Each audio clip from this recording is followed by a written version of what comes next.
بسم اللہ الرحمن الرحیم۔ میرے محترم سامعین، آج جو میں آپ کی خدمت میں مسئلہ پیش کروں گا اس کا عنوان یہ ہے کہ جن ممالک میں 6 مہینہ کے دن رات ہوں وہاں روزہ کیسے رکھیں۔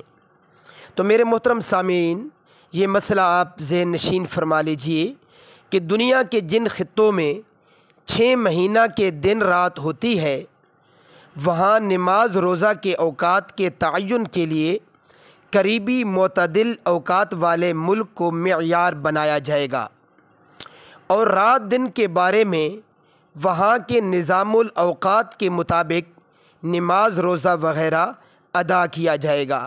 میرے محترم سامعین، مزید ایسے مستند دینی مسائل جاننے کے لیے ہمارے اسلامی چینل ذوقی اسلام کو ضرور سبسکرائب کیجیے۔ جزاکم اللہ خیرہ۔